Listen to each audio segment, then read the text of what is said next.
تجاوزات کے خلاف آپریشن کے بعد ڈنگا کے بازاروں کی رونقیں ختم ہونے کے برابر اس عید پر ڈنگا میں دکانداروں نے 60% مال کم منگوایا۔ لاہور، گوجرانوالا اور گجرات کے 15 سے زائد بیوپاریوں کے تاثرات۔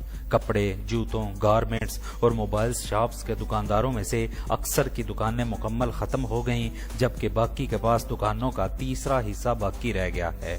کریانہ گفٹ سینٹرز والے بھی ماہانہ کم ترین مال لے رہے ہیں۔ ہم ڈنگا آتے ہیں تو دکانیں پہچان ہی نہیں سکتے۔ بیوپاری اور سپلائرز کی میڈیا سے گفتگو۔ تجاوزات کے خلاف آپریشن میں متاثرین تھانہ روڈ، کولیاں روڈ کا پیمائش سے اختلاف اور اداروں کی طرف سے ریکارڈ چھپانا یقینی طور پر اداروں کے کردار کو مزید مشکوک کر رہا ہے۔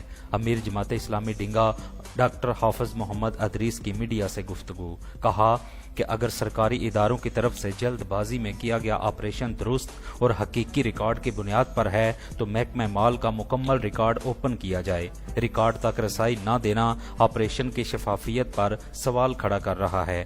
حکومت سڑک کو وسیع کرنا چاہتی ہے تو باقاعدہ طریقے سے لینڈ ایکوائر کرے، دوسری صورت میں ذمہ دار اہلکاروں کو کٹہرے میں لایا جائے گا۔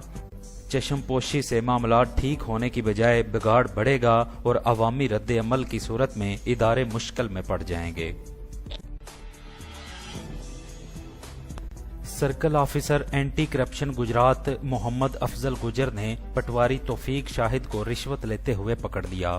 پٹواری توفیق شاہد نے مدعی سے انتقالات کی نقول اور فرد جاری کرنے کے عوض 13,000 روپے بطور رشوت مانگے۔ رشوت لیتے ہوئے اینٹی کرپشن ٹیم نے رنگے ہاتھوں پکڑ لیا۔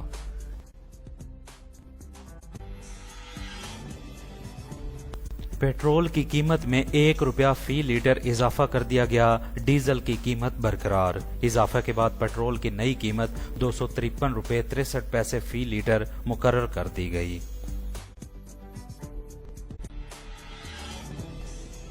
اوگرا نے ایل پی جی کی قیمت میں کمی کر دی، 1 کلو ایل پی جی کی قیمت میں 4 روپے 53 پیسے کمی کا اعلان۔